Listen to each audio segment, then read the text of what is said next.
there, fabulous listeners. The podcast where we explore the depths of human connection, emotional intimacy, truly understanding love. I'm your host, Avik, and today we are diving into a topic that's as timeless as it is transformative, the art of connection, exploring Tantra, love language, and emotional intimacy. Yes. Joining us is the amazing Valerie Green. So, welcome to the show, Valerie. Hi, it's wonderful to be here. I'm excited about this topic. I'm sure I could talk for hours about it, but you let me know how long we're gonna go. Yeah, definitely. So before we start our conversation, I'd quickly love to introduce you to all of our listeners. Dear listeners, Valerie is a relationship coach, mentor, and author who has spent decades helping individuals and couples navigate the complexities of love. So she's here today to share her wisdom on how we can deepen the emotional intimacy, embrace the love languages, and even spice things up with the principles of Tantra. So buckle up. It's going to be an enlightening, thought provoking, and maybe even little streamy. So, welcome to the show. Thank you so much. Yeah, I'm here to answer whatever questions you have, of course. Lovely, definitely. So, for the connections, the foundation of connections, what does the true intimacy or the emotional intimacy look like? I mean, why do so many relationships struggle to achieve it? If you can share. Yes, that's a really good question. Right. So the way I look at emotional connection is through the lens of attachment. Okay. The attachment research has been applied to romantic couples for about the past 30 years.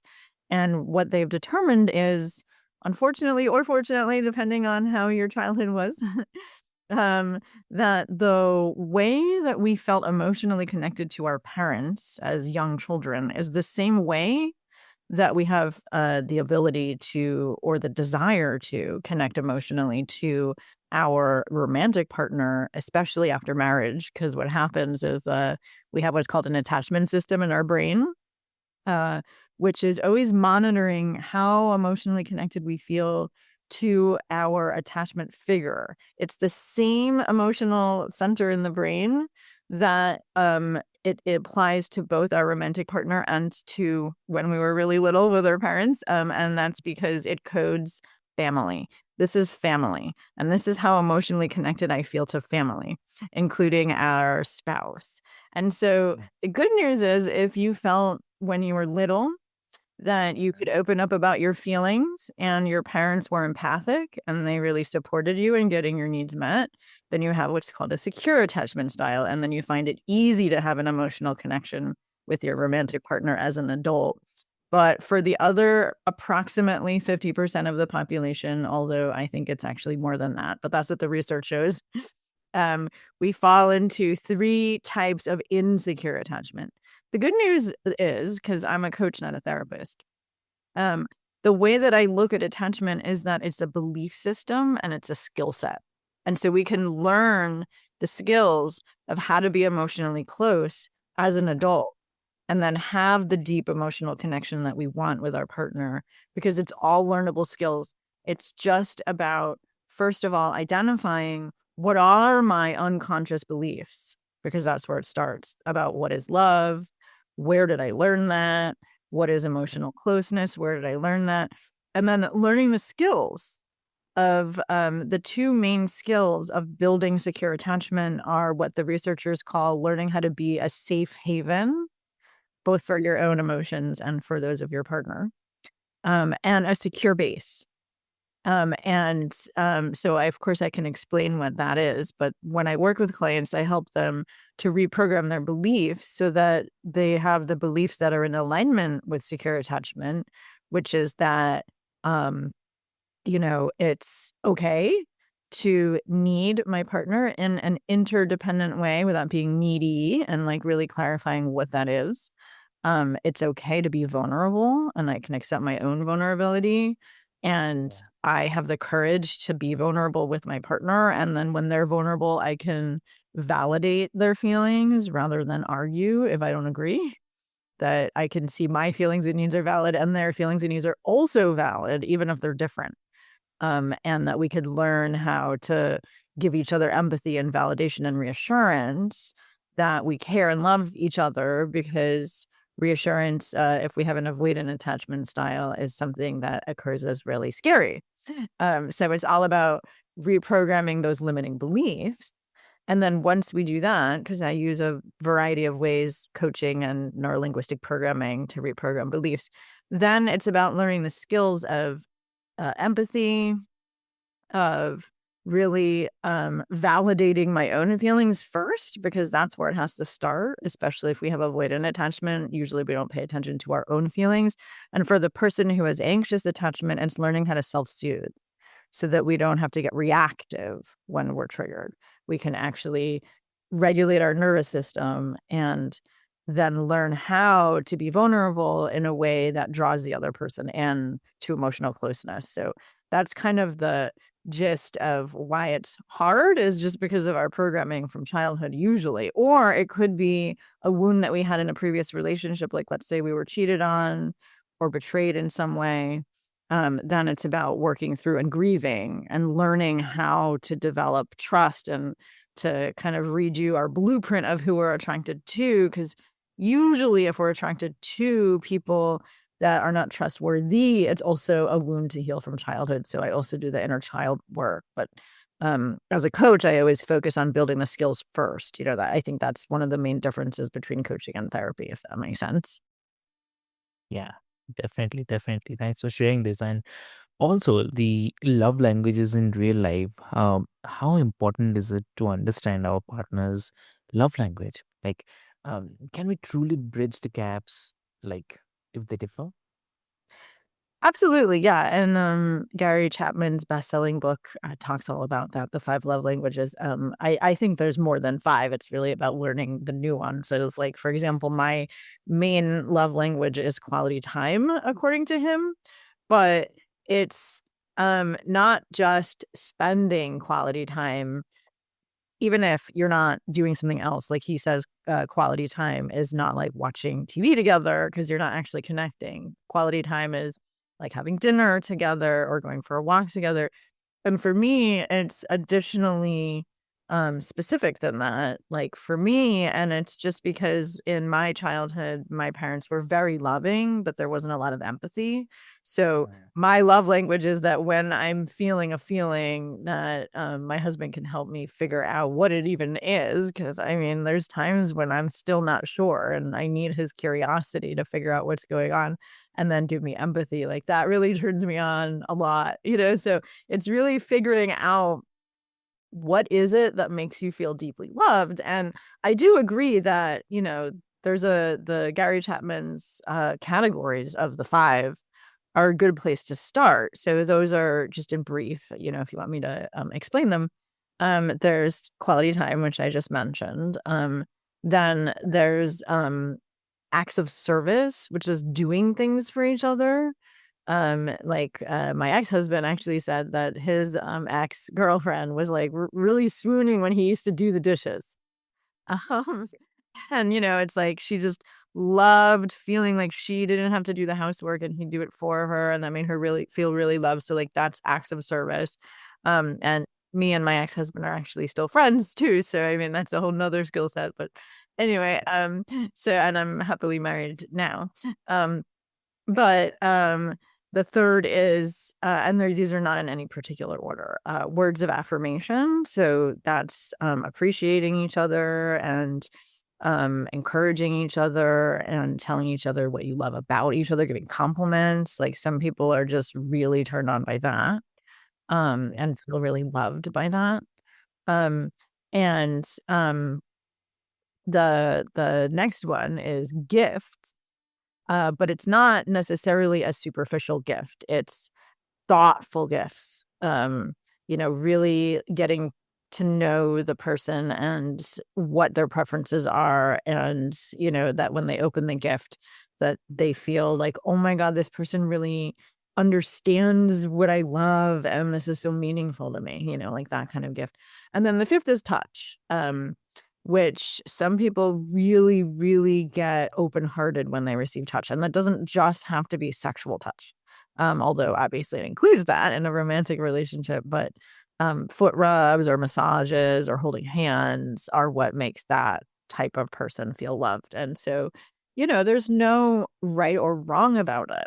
But the reason why he broke it down into these 5 is that you can learn to speak each other's love language, and I do work with a lot of couples that are, like, misattuned, where, for example, one person shows their love by acts of service, like, they go to the office every day and they're the breadwinner, and they come home and maybe they even do the dishes and take the garbage out, and they say, "I show my loves through actions."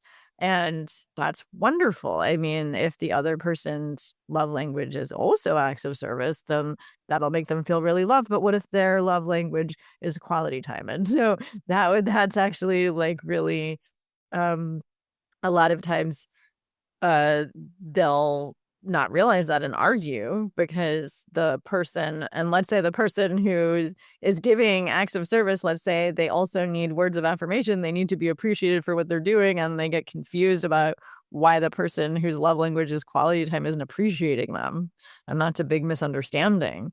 And so it's about really getting curious about like, oh, so you mean if I ask you how your day was and spend 20 minutes listening to you and asking you deeper questions, that's how you really feel loved. And maybe the person who has that love language would be willing to do the dishes and, do more acts of service for the other person if that would free up their time to then give quality time. I think it's just about having these conversations where you clarify what are the things that I can do to make you feel loved. And I think a lot of times we just assume that the way I feel loved is the way you feel loved. It's kind of the golden rule, right? Yeah. Wow, that's lovely. Yes. And also like some people say that vulnerability is the key to the intimacy. So while others also fear like it pushes people away. So what's your take? Yes, it is actually a really good question and probably be its own interview, but the simple distinction I like to give is there's a difference between victim vulnerability and empowered vulnerability. And that has to do with our ability to validate our own feelings and needs. Um, like, for example, shame is kind of like a hot potato. A lot of times, if we can't tolerate discomfort for growth, like we can't validate ourselves, if I feel bad about myself, I'm gonna either make you wrong, like, let's say, I think it makes sense to come up with an example. Like, let's say I feel lonely and that's something really vulnerable. And I do actually feel lonely a lot because both my husband and I work from home. Not a lot, but once in a while. I mean, you know what I mean? That's like my main vulnerable feeling.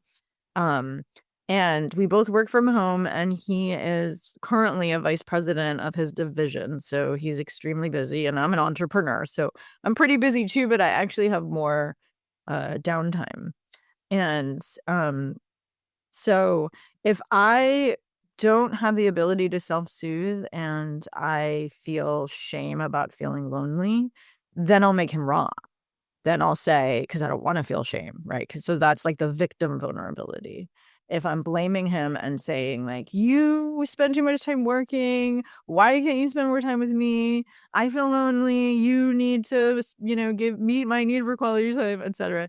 So that's kind of victim vulnerability. I'm being vulnerable by saying that I feel lonely, because that's kind of a vulnerable thing to say. But Yeah. because I'm feeling like a victim in it, or even if I'm not making him feel wrong, if I'm complaining, like, "I just feel so lonely and I don't know what to do, and this happens all the time, and I'm just isolated and all my friends live far away." A lot of times that's the vulnerability that pushes other people away. It's like complaining. And there's nothing wrong with complaining, especially if we're venting. I Yeah. think there's like empowered venting where, hey, I just want to vent for 20 minutes to get it out, and then I could think of solutions after. Like a lot of people need that. And I think that's okay. but we need to be conscious about it, because if all we're doing is acting like a victim when we're vulnerable, then a lot of times that is what pushes the other person away, because they don't want to, um, hear a complaint without being solution focused, which is especially how people with avoidant attachment are, which is actually 25% of the population. So when I work with people who are in relationships with an avoidant, especially, I teach them how, because avoidants can make great partners if they're willing to grow, and learn, how to be more supportive, which they can if we're not making them wrong. Um, so if, because attachment styles, I want to preface, it's not a pathology. It's not like there's something wrong with you. It's just, like I said, a belief system and a skill set that's either there or not there. So if I'm empowered about being lonely, then I'm gonna be more solution focused about it, and I'm gonna present it to my partner in a solution focused way. But I can still be vulnerable, and that requires me to go deeper within myself, to validate my own feelings and needs, to say it's okay to feel lonely. I don't have to feel ashamed about it. What I need is connection with my friends, and my friends live far away, and I'm currently healing from a hip injury, which is true. And so it's harder for me to get to them temporarily, and so it makes sense that I'm temporarily lonely, and I need support in brainstorming solutions for how I might be able to have more connection in my life, even though I'm in this temporary situation where I can't see people as often. And so then I'm giving myself compassion for feeling lonely, and then I'm gonna approach my husband like that. Um, what I teach as well is to validate the other person's point of view before I'm vulnerable too, because a lot of times if I don't do that, then it sounds like I'm complaining. So if I approach him and say, "Hey, I get that you're really busy and it's not your fault that I'm lonely. But at the same time, I really want to brainstorm solutions with you because I need more connection with my friends and I don't really know how to get it right now. Are you willing to listen to me and help me brainstorm solutions?" So that usually doesn't push the other person away, but how I have to do the inner work in order to be able to validate my own feelings and needs, before I can express them. Otherwise, I like to say, like, it's like a kind of a funny picture that, like, not funny because shame is not funny. It's very uh, difficult, I'll say, because I don't actually think shame Mm. is toxic. Shame is something that is for us to do the inner work of recognizing where does it come from and work through our limiting beliefs, and look at what it is that I need in order to feel more self-acceptance, because I believe that what we resist persists. But if we're not willing to do that inner work, then shame is like a hot potato where it's like, I don't want it, you take it. I don't wanna feel bad, so I'm gonna make you feel bad, I sometimes do that too, and then I have to apologize and repair. So, I'm not above any of this stuff. I mean, sometimes I will, not realize what I'm doing. I'll blame my husband and, then we'll argue, and then I have to use all my own tools to repair. So, I don't want anyone out there to think I'm perfect. Okay. So what's one simple or actionable step that couples can take today to redeem their connection? What is it? That is a really good question. So to redeem their connection, so are you asking, meaning like, because there's two kind of ways for me to interpret redeem.